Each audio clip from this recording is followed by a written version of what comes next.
The world after dark. For as long as we have built cities, we have sought out the night. It's a space of possibility, a canvas for connection, a time when the strictures of the day can fall away. For generations, the rhythm of the night was dictated by a singular, powerful beat. Nightlife meant one thing: an escape into overwhelming sensory input. It was the thunder of a four-on-the-floor kick drum, the press of a crowded dance floor, and the ubiquitous haze of alcohol. The goal was simple: to lose yourself in the chaos, to dissolve into the collective energy of the crowd. But that world is changing. A new generation, Gen Z, is stepping into the night, and they are rewriting its unwritten rules. Raised in an era of digital curation and heightened awareness around mental well-being, they are seeking something fundamentally different from their nights out. They want genuine connection, not just the noise that drowns out conversation. They want memorable aesthetics, not just blurry memories they'd rather forget. This isn't an anti-social turn, but a re-social one. It's a pivot towards experiences that are calmer, more creative, and deeply personal. And from this collective desire, three major trends are emerging, leading a global transformation of what it means to go out. First, there is the rise of soft clubbing. This is a direct response to the high-intensity, alcohol-fueled nightclub experience of the past. It's not about abandoning the club, but reimagining it. Instead of cavernous, dark warehouses, it prioritizes a chill, inviting atmosphere. Think rooftop bars in Seoul with panoramic city views, or hidden listening bars in Tokyo, inspired by Japanese jazz kisatans, where the focus is on high-fidelity sound and quiet appreciation. The soundtrack shifts from aggressive EDM to ambient electronic music, lo-fi hip-hop, or downtempo house. The goal of the music isn't to force movement, but to create a sonic landscape that encourages both relaxation and interaction. The architecture of the space itself is rethought. Gone are the vast, empty dance floors. In their place are comfortable lounges, intimate booths, and circular seating arrangements, spaces explicitly designed for conversation. In cities like Berlin and London, venues are emerging that blend gallery spaces with lounge areas, allowing art and dialogue to coexist. The focus is less on intoxication and more on the social vibe. The bar menu features as many elaborate non-alcoholic cocktails and herbal infusions as it does traditional spirits. It's a space where you can go to be with people, to hear great music, and to leave feeling refreshed, not depleted. The second trend is even more surprising: Bhajan-inspired partying. This phenomenon sees young people, particularly within the global South Asian diaspora, merging sacred, traditional sounds with modern electronic beats. For centuries, bhajans and kirtans have been a form of communal, devotional, call-and-response singing. They are songs of praise, meditation, and spiritual connection. Now, a new generation is taking these ancient chants and devotional melodies and setting them to the backdrop of their social lives. In cities from Mumbai to Toronto, you can find events where a DJ might weave a Sanskrit mantra over a deep house track, or a live harmonium player will jam with a synth artist. These aren't religious services in a traditional sense. They are social gatherings, held in lofts, community halls, or even clubs on an off night. For many young people, especially those in the diaspora, it's a way of connecting with their spirituality and heritage in a communal, celebratory setting that feels both old and new. It bypasses the formality of institutional religion, offering a direct, embodied experience of culture that is participatory and profoundly joyful. It's a reclamation of identity, on their own terms. The third trend is perhaps the most playful and theatrical: fake marriage parties. In these meticulously planned events, Gen Z stages elaborate mock weddings.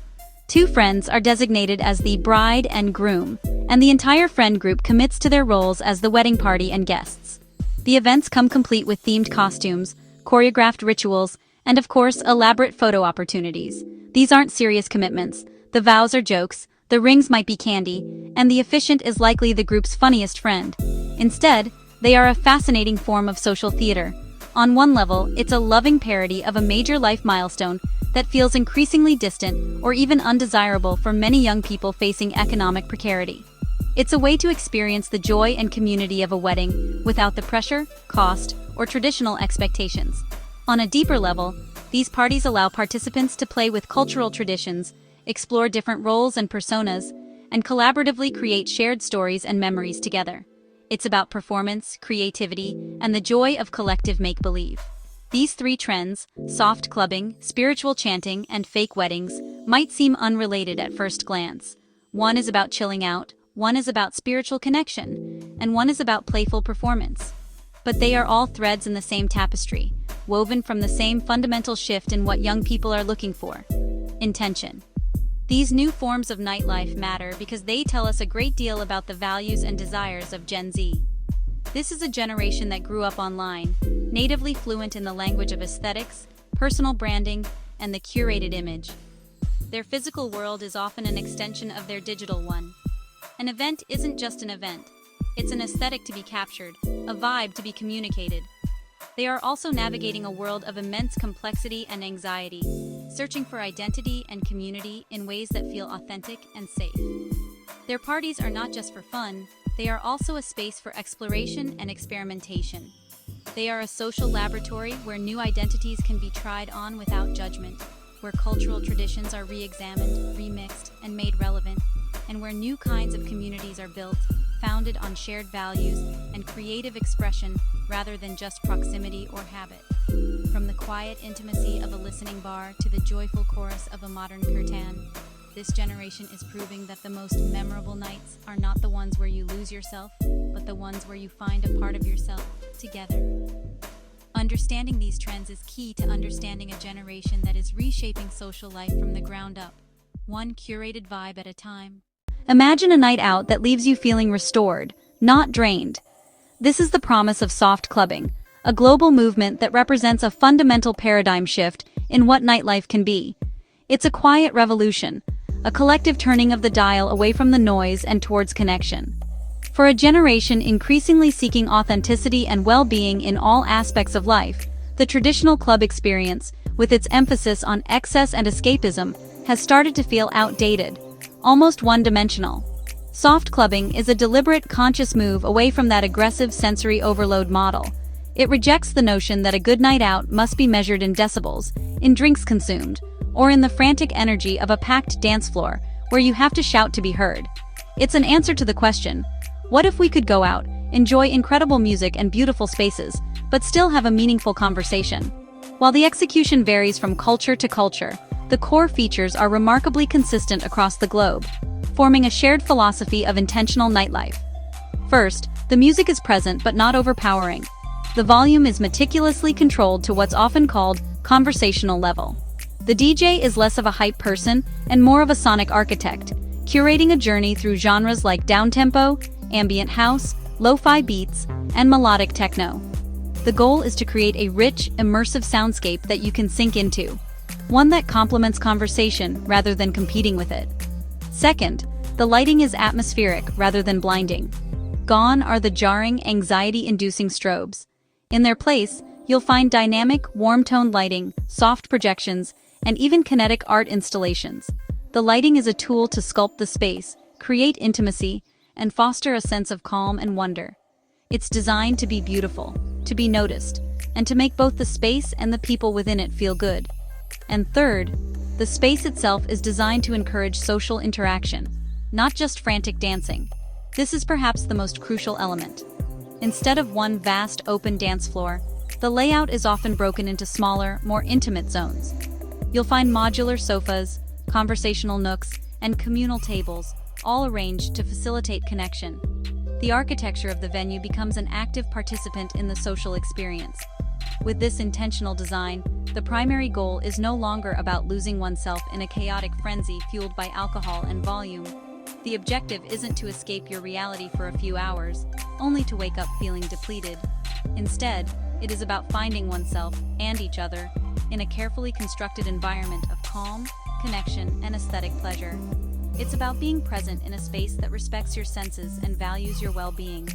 This is nightlife reimagined as a form of social wellness. It's a holistic approach where the quality of the experience itself, the music, the design, the conversations, is the main attraction, prized far above sheer intoxication or escapism. You leave feeling energized and socially fulfilled, not exhausted. In Europe, where the movement has deep roots, soft clubbing often evolved from the more sophisticated, discerning corners of the electronic music scene. In cities like Berlin, Amsterdam, and Copenhagen, you'll find this ethos in listening bars and audiophile lounges. Here, the emphasis is on music quality and authenticity, often featuring high-fidelity sound systems and vinyl-only DJ sets. The crowd is there to truly listen, to appreciate the craft. Another popular format is the Café Club, a hybrid space that serves artisanal coffee by day before seamlessly becoming a nighttime lounge, preserving its relaxed communal atmosphere. Across the Atlantic, in the United States and Canada, the day party has become a quintessential example of the soft clubbing spirit, shifting the experience from the dark of night into the light of day. The music is often upbeat, but still chill, leaning into genres like indie dance remixes and melodic house. The vibe is less about nocturnal hedonism and more about sun-drenched socializing.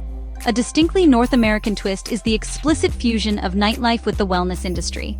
Many of these events are often preceded by a group yoga session or a sound bath. This creates a seamless transition from the yoga mat to the dance floor, framing the entire event as a holistic experience for mind and body. In both regions, whether it's a repurposed industrial warehouse in Europe or a chic rooftop in North America, the venue itself is core to the appeal. It's not just a container for the party, it's an active participant shaping the entire experience.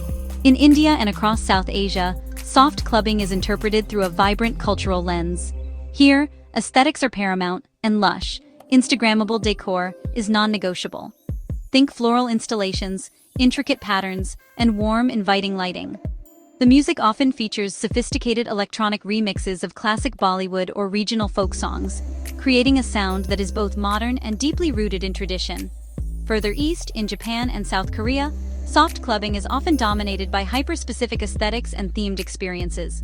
In Tokyo, you might find a listening bar dedicated entirely to city pop from the 80s, or a lounge with a serene Ghibli-inspired theme.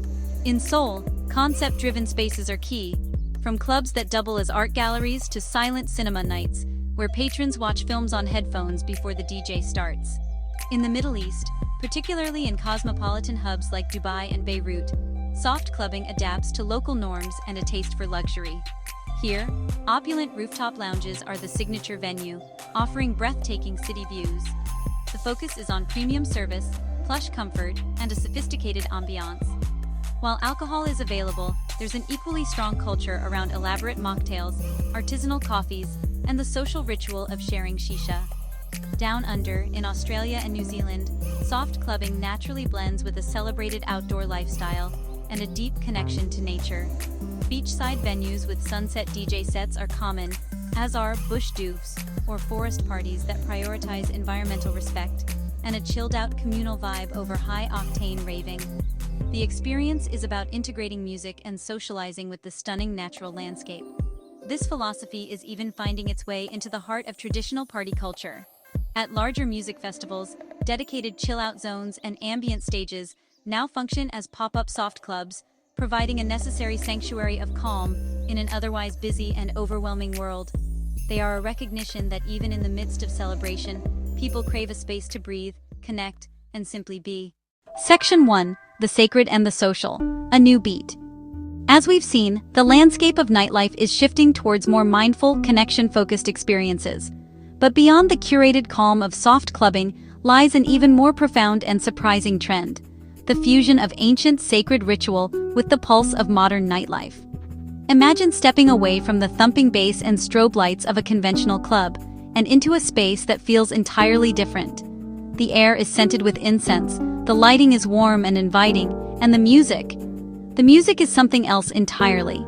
It's a sound that resonates not just in your ears, but deep within your chest.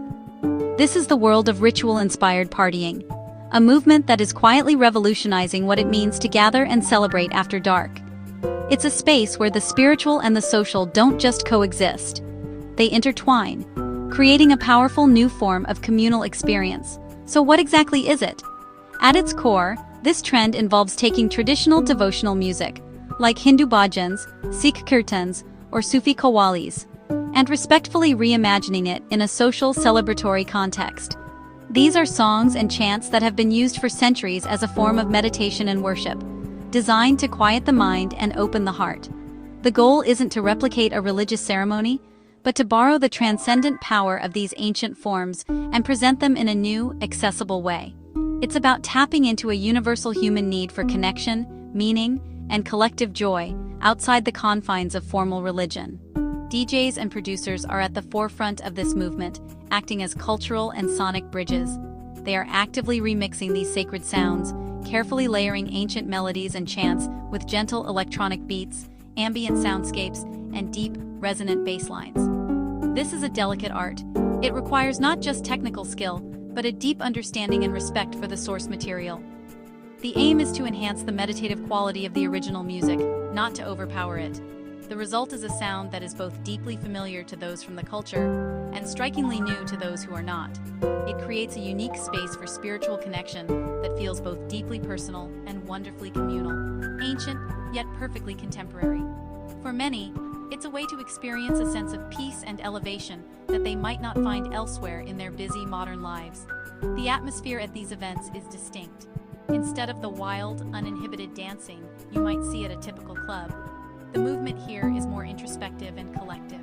You'll see people swaying gently with their eyes closed, lost in the music.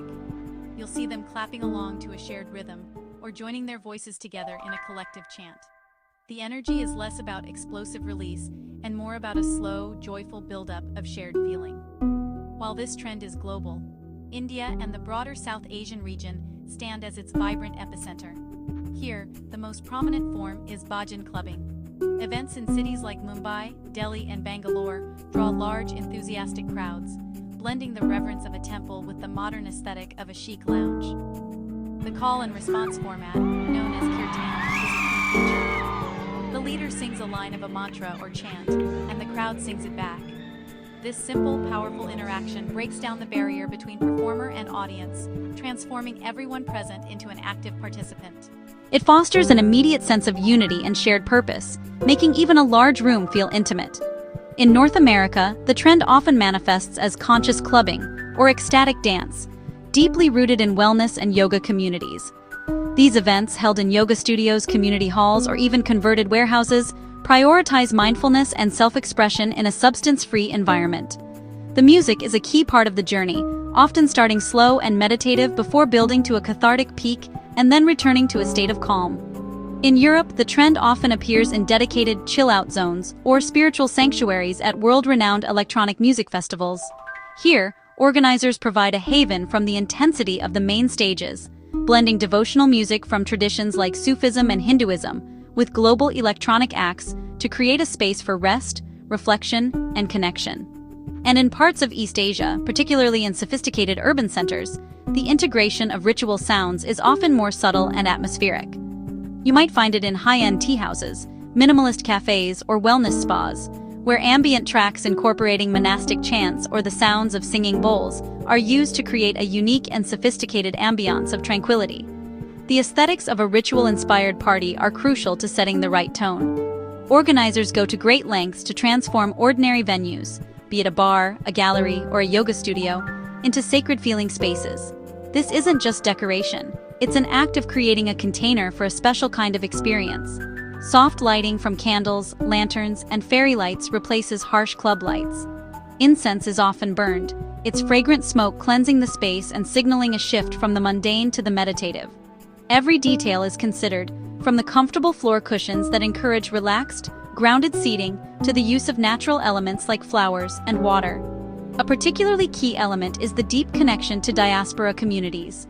For young South Asians living in London, New York, or Toronto, these events offer more than just a night out. They are a powerful link back to their heritage, a way to connect with the sounds, symbols, and feelings of their culture in a context that feels modern and relevant to their lives. It's a space where they can celebrate their identity with pride, among peers who understand its nuances. Of course, blending the sacred with the social requires a delicate touch to avoid cultural appropriation or trivialization. Responsible event promoters address this head-on by creating an atmosphere of reverence and intention. They often begin events by explaining the origin and meaning of the chants, framing the experience as an homage rather than a novelty. The focus is on participation and respect, ensuring the music's spiritual roots are honored. Ultimately, this inclusive, flexible format is key to why these events feel so welcoming and are growing in popularity worldwide. They offer a structure for connection without being dogmatic, and a spiritual experience without requiring religious belief. By blending ancient traditions with modern sensibilities, they create a space where people from all walks of life can come together, quiet their minds, and find a moment of shared, soulful celebration. Section 1. Playing dress-up with tradition. Young people are borrowing the structure and aesthetics of a wedding and transforming it into a space for fun, creativity, and social commentary. It provides a ready-made script and a cast of characters: the happy couple, the supportive wedding party, the tearful parents. These mock weddings are a form of cultural experimentation, allowing a generation to dissect and reassemble a major life milestone on their own terms. The marriage is fake, but the connections forged through the shared experience are real. In India, the fake marriage trend is at its most elaborate. It is a way to experience the best parts of the big fat Indian wedding as a joyful, communal game. In the United States, Canada, and the United Kingdom, fake marriage parties often lean into parody, satire, and subversion. A group might stage a mock wedding that parodies a dramatic reality TV show finale or recreate a famous celebrity wedding. In Japan and South Korea, fake marriage parties often take the form of cosplay weddings. The experience is less parody and more earnest, immersive homage. In parts of Europe, marriage-themed parties often have a historical or vintage flavor, inviting guests to step back in time. The psychological drivers are rooted in the human need for play, storytelling, and role exploration. Within the circle, participants try on different identities. Inclusivity and consent are foundational. Boundaries are set so humor doesn't hurt. Staged photos are ritual, capturing the peak moments. Those images become cherished artifacts and social posts. Ultimately, these parties are meaning-making exercises, reshaping ritual into connection, creativity, and serious fun. Soft clubbing, ritual-inspired parties, and fake weddings show Gen Z is repackaging the purpose of a night out. These activities share common drivers: social media literacy, playful rebellion, and a dynamic personal relationship with heritage. A trend that begins in one place is quickly adopted, adapted, and given a local twist. Ideas no longer stay confined. They flow freely. The journey of ritual-inspired music is part of this global conversation. This cross-pollination is creating a richer, more diverse palette for social life. Looking forward, these trends point toward a future where nightlife is valued for its ability to create stories, build rituals, and forge shared memories. A great party is no longer measured by the volume of the music, but by the quality of the connections made and the distinctiveness of the memory created. This new paradigm elevates the role of the event organizer to that of a storyteller or a ritual maker. They are seeking experiences that nourish them, whether that nourishment is social, spiritual, or creative. This is not the end of partying, but its evolution. Gen Z has decisively broadened the definition of going out. These trends are a powerful indicator of a generation that is thoughtfully and creatively building the world it wants to live in. One sacred beat, one chill vibe, and one fake wedding at a time. The future of the night is softer, more soulful, and infinitely more interesting.